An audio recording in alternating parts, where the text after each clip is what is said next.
Hey, how's it going? Welcome back. Punk Vinyl Tag 2023.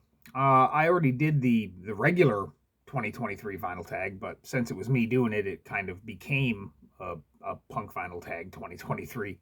But Tommy over at Tommy's Vinyl Knot was cool enough to throw these questions together, so by God, I'm going to do them. 20 questions in all, beginning with the best punk record of 2022. Now, in the uh, in the regular Vinyl Tag, there was a question. It was, what was your favorite record of 2022? My answer was Night Feeders, Cut All of Your Face Off 12-inch. But since then, I've got another record that was released in 2022 that I think I like more. In fact, I'm sure I like more. It's Bombardment, Le Futur Est Là, jointly released by Destructure and Symphony of Destruction. It's a band from France that I kind of lump in with bands like Totalitar, where there's definitely a huge D beat component to it, but there's more to it than that. Um, this is particularly driving, like more driving than most. It's heavy. It's really well written. The bass playing's awesome because he does a lot of like string slides, which I'm a huge fan of. It differentiates itself from a lot of its peers. Vocals are gnarly and raspy. Like she definitely needs a lozenge. This is a great record all around. Like if you're into that style, then and you've never heard Bombardment, then definitely check them out because it won't be a waste of your time. I know the drummer watches the channel once in a while, so Luke, if you're watching, good fucking job, man. You guys get my vote for best punk record of 2022. Bombardment. Question 2. Last new punk record you bought. Now, in the other vinyl tag, there was a question about the last show you went to. Mine was December 30th in Toronto at the Velvet Underground. I'd said it was Poison Ruin from Philadelphia. It was Shit from Toronto. Beyond the Pale from Toronto. Fertilizer from Toronto. And some EDM band that I really wasn't into, and I forget what their name is. But I forgot to mention, at least I think I forgot to mention, that Public Acid from North Carolina played. And I picked up their Easy Weapons LP. So it was the last new punk record that I bought in 2022. Um, Public Acid from North Carolina. This is a 2022 pressing on La Vida es un Moose, but it was originally released by the band themselves in 2018. Um, this is noisy, kind of foreboding sounding, just modern hardcore punk. Vocals sound like he's fallen down a well and he just said fuck it and kept doing them. It's really good. Their live show was on point. They've turned quite a few heads lately, and for good reason. They deserve the acclaim, as it were. So yeah, Public Acid, Easy Weapons. Question 3. The punk grail you found in 2022. Again, in the other vinyl tag, there was a question about grails, and I showed the Necro's Conquest for Death 7-inch. For this one, I'm going to show the Effigies, Bodybag, backed with Security. Was released in 1982 on Ruthless Records. Amazing 80s, hardcore punk from Chicago. Musically, they're, well above most of their peers. These dudes could play. Everything about this band is just intelligent. Like the songs are intelligently written, the lyrics are intelligent. It's a well-rounded band as a whole, and it's a pretty hard record to find. Hence the grail status. So yeah, the Effigies, Bodybag. Question 4. Punk record reissue loaded with extra stuff. Now, when I was younger, sometimes we'd go to Toronto shopping for records, and I would always see copies of Heresy's Face Up to It LP. They were everywhere and they were cheap. And the reason being is that it was released by a label from Toronto called Still Thinking Records. Um, if you've never heard Heresy, it's just fast, spastic hardcore. Um, that they kind of were lumped in with a lot of the early earache bands. I love this band, But this record's got really weird, kind of thin production, and there's like electronic drums in here now and again that are kind of odd. So a lot of people that are into this band kind of find this record a little off-putting. I've listened to it so much over the years, and I've had it for so long that I've become accustomed to it, and it's kind of got a charm of its own. But I can definitely see where people would have an issue with it. But whereas the original pressing is just a single LP, Boss Tunage has decided to expand upon that with the reissue, and they give you an LP, a 12-inch, and a CD. So who might argue? I'll pick it up, and it's remastered and whatnot, so it sounds way better. And the packaging is beautiful. It's got a nice gatefold. Hell, it's even got a back cover. There's a poster in here, which I'm not going to pull out, but definitely a welcome addition. I wasn't going to let it pass me by. I know Pat over at Ground Zero Salem's a big fan of this record as well, so yeah, good taste there. Heresy, face up to it.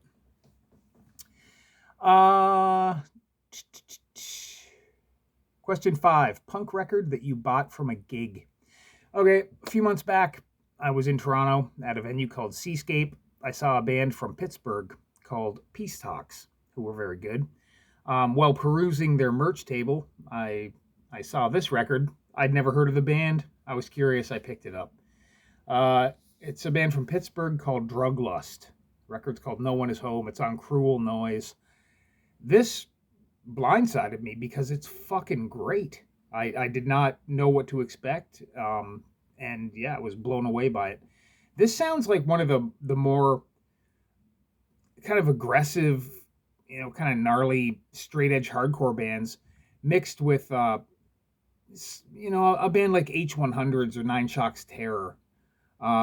It's just, you can see like walls getting kicked down at one of their shows or all of their shows. Just a really, really good band.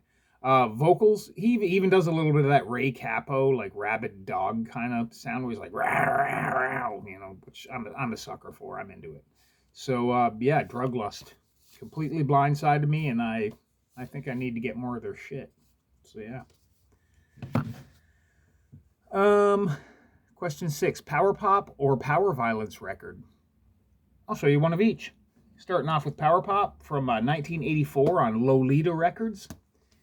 It's the Moberlys, Sexteen. The Moberlys from Seattle.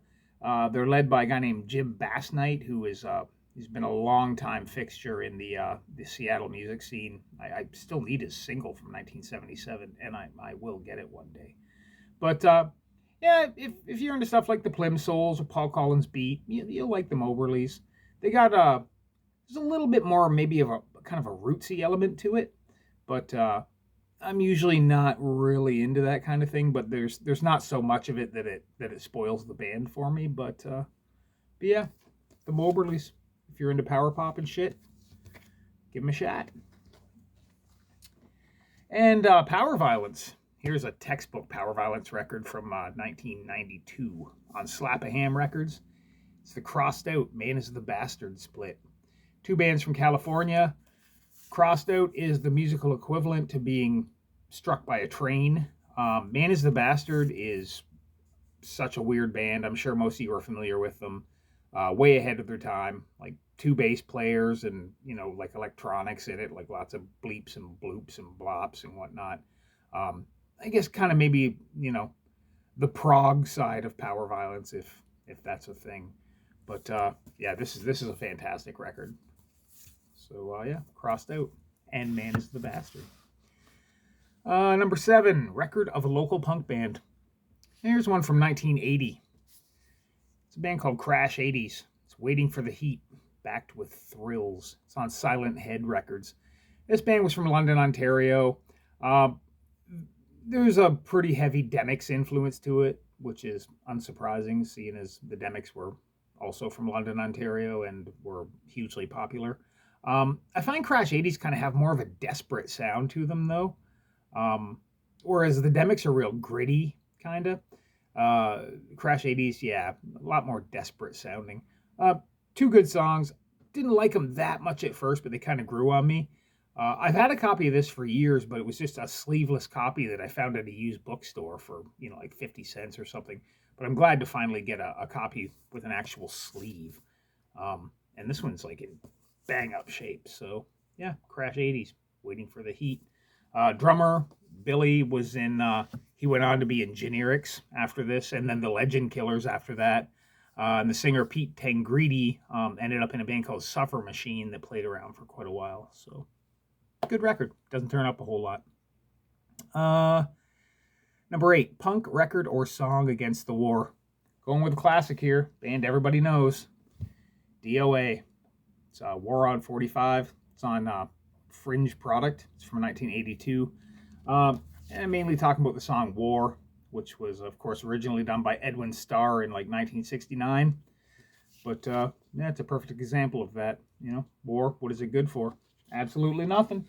Say it again. Split punk record. All right, we got a split between Absolut and Svaveldioxid. It's jointly released by Phobia Records and Canton Crasher. Absolut from Toronto. Absolutely guttural, like ridiculously guttural, raw, noisy, Swedish-inspired mangle. Joel, the guitar player, is a master cat strangler. Like his guitar playing is unparalleled. The guy's a prodigy. And their singer Chris, I've known for years. I first met him when he's in a band called Saigon Distress Signal. Seen Absolut a million times. Always a fucking great live band. And then you got Svaveldioxid, who are from Sweden, that pretty much play the same kind of thing, but they're not nearly as guttural as Absolut. I'm not actually convinced anyone is nearly as guttural as Absolut, but it's really a perfect pairing for a split record. But yeah, Absolut and Svaveldioxid.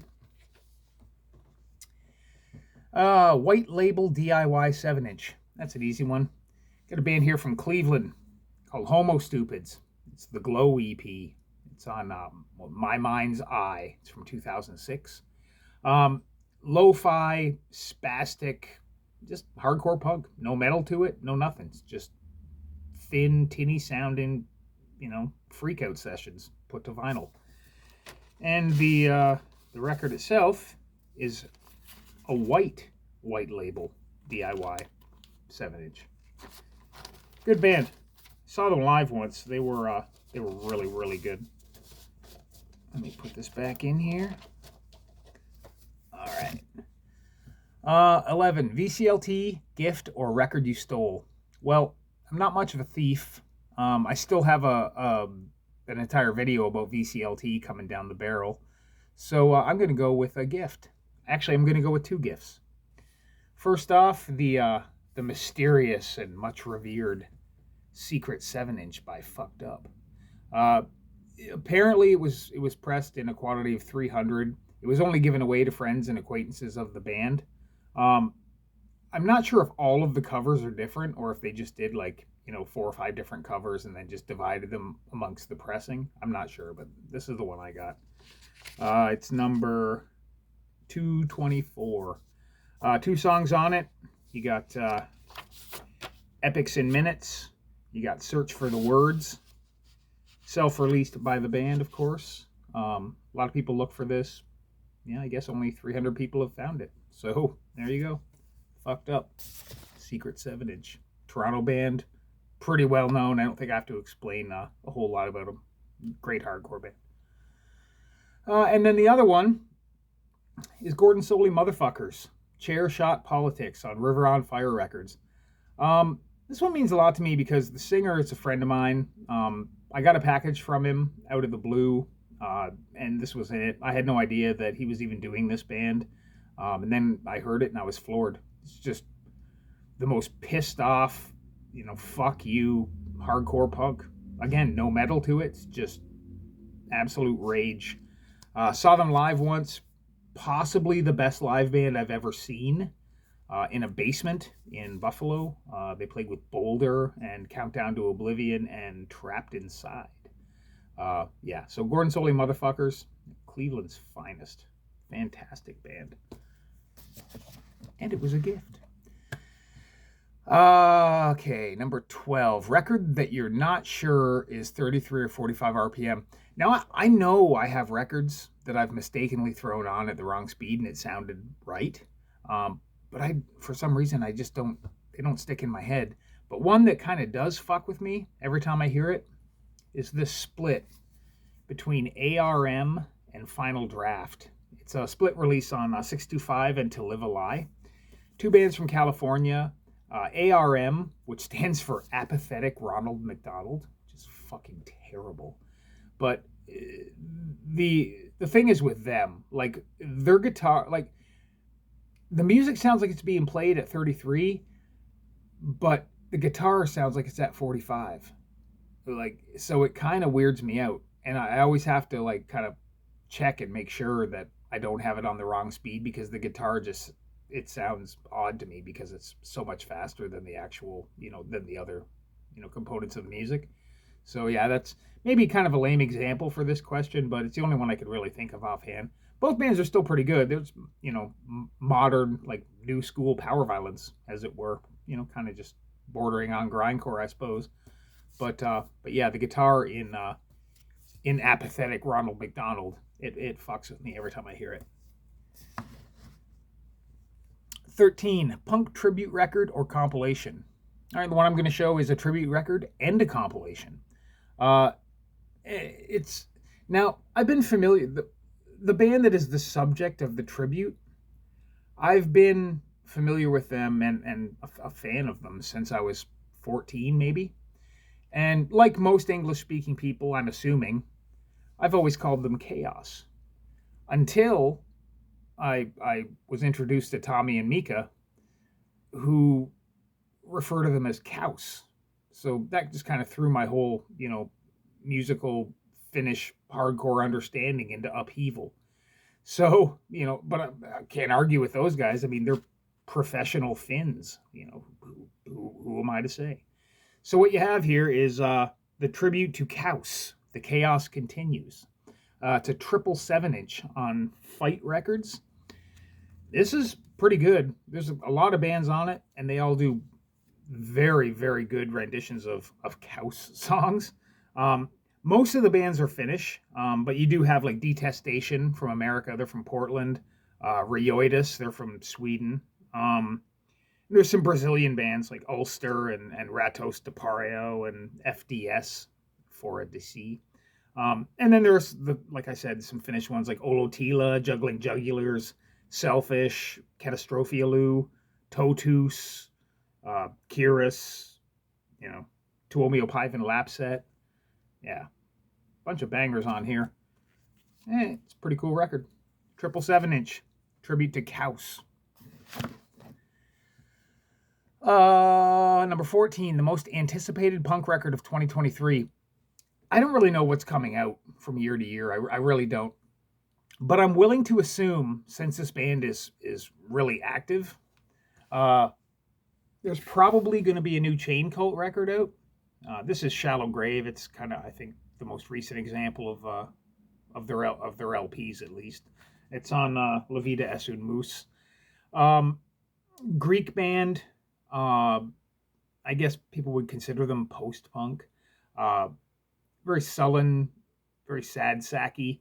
Kind of reminds me of a lot of those Pacific Northwest bands from America, like the Estranged and maybe even the Wipers. They basically they sound like a rainy day. They just sound like they could use some cheering up. But I really like this band, and if they put something new out this year, as I'm willing to bet that they are, then I'll be buying it. So yeah, Chain Cult.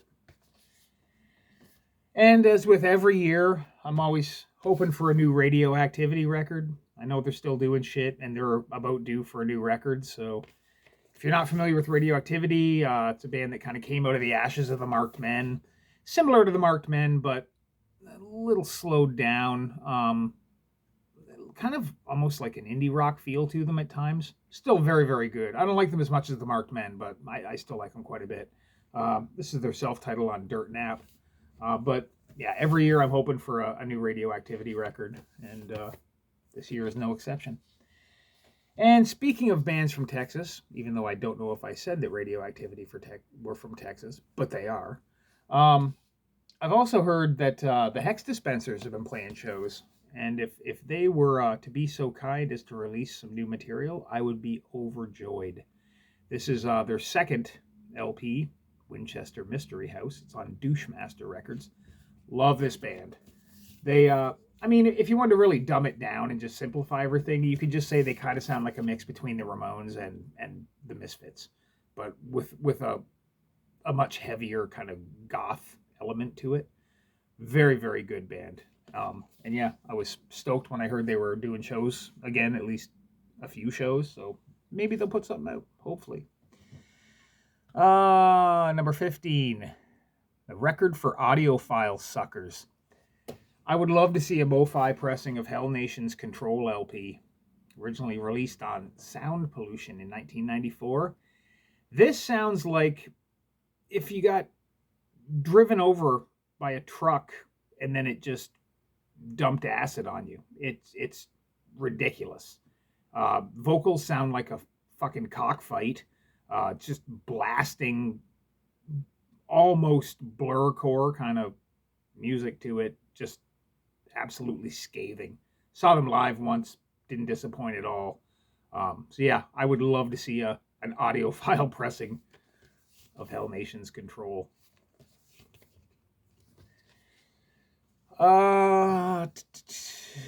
Number 16, punk rock pin, badge, or something.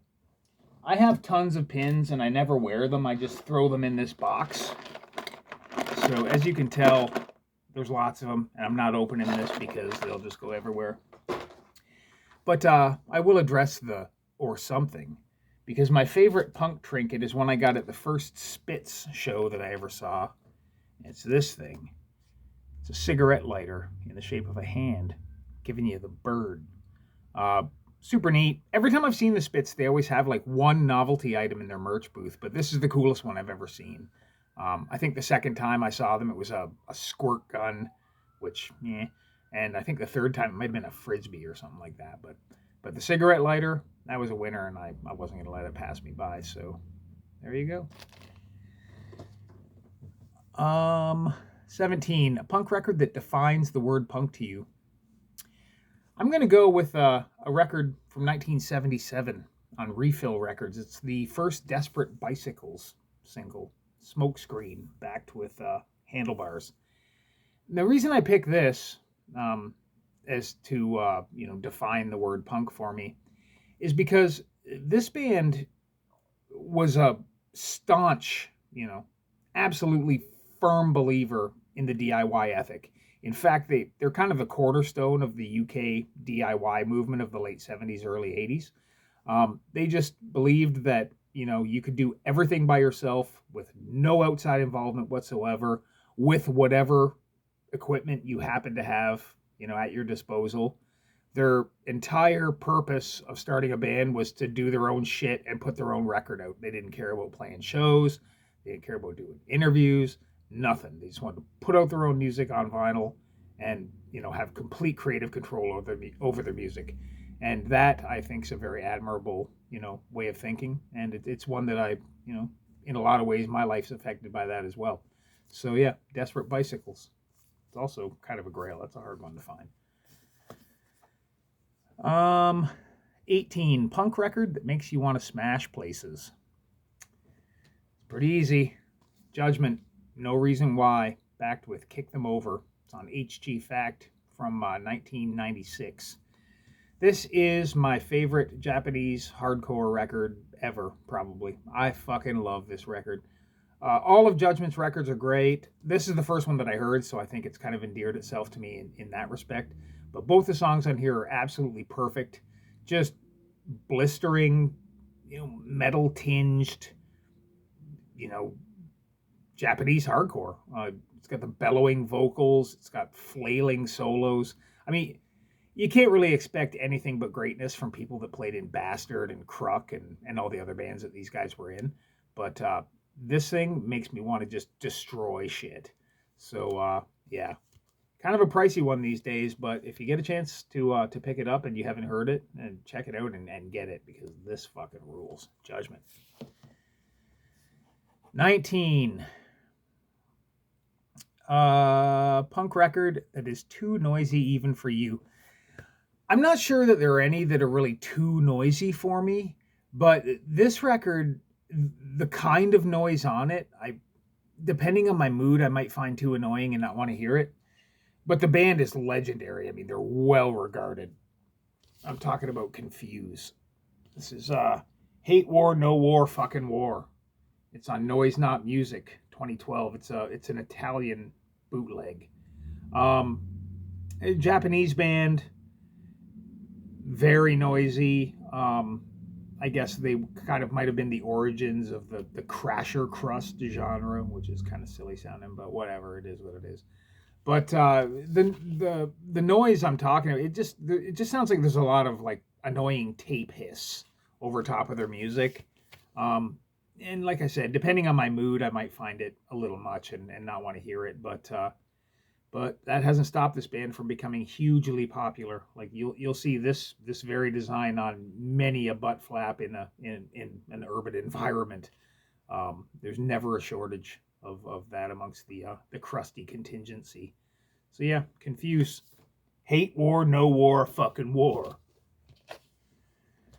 And the last question. Record that you are sure to piss off VC Inspector. Going with kind of an obvious one.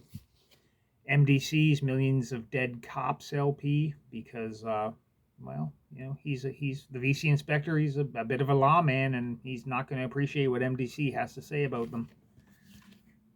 This is a newer press. It's like a Beer City press, because the original press I have is kind of beat up. So I grabbed one that I could actually listen to, you know, comfortably.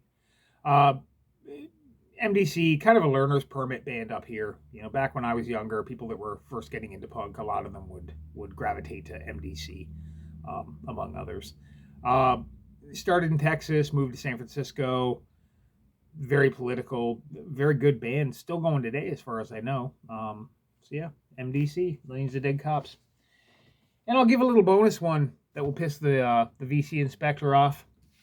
And it's because it's illegal. It's a bootleg. And this is the most unnecessary bootleg I own. It's Septic Death, the theme from Ozobozo record, and Cryptic Slaughter's Convicted. There is an LP's worth of stuff on each side of this record, but they've cut out a song or two from each release to make it fit. A dumb idea, but a novelty that I needed to pick up. And surprisingly, the sound quality on this isn't that bad. I would expect it to be terrible, but no, it's not bad at all. But it's definitely a super fucking, you know, an unneeded bootleg. Septic Death, you know, like kind of one of the earlier bands that was kind of paying tribute to Japanese hardcore bands. Noisy, kind of ramshackle. The drums sound like a series of colanders, or moving boxes maybe. Warbly kind of vocals, courtesy of Pusshead, who everybody knows, famed artist and whatnot, from Boise, Idaho. And then you got Cryptic Slaughter from Los Angeles, around that area at least. Just super fast thrashcore, faster than anything I had heard at the time. When this record came out, I was fucking blown away. But yeah, this record doesn't need to exist, but I'm glad it does, because it kind of makes me laugh. So yeah, that's the Punk Final Tag 2023. What do I got going on here? Like I said earlier, I got a video on VCLT coming down the barrel. There's a few people that sent me stuff in the last part of last year that I think I need to publicly thank and show the shit they sent. I'm going to do Jason Skill's 2023 cassette tag, but that's going to take me a little while because I'm not quite as in tune with my cassette collection as I am with my record collection. There's a lot of shit in there I just kind of forget about. So I'll do that when I can. And I've noticed that I surpassed 300 subscribers, which is kind of a milestone for me, because why the fuck would even 300 people want to listen to me? But I appreciate that, all the new subscribers and whatnot. And I'm gonna do a giveaway, like a contest or something for that in the near future. So stay tuned for that. But until then, I guess I'll see you next time. Cheers.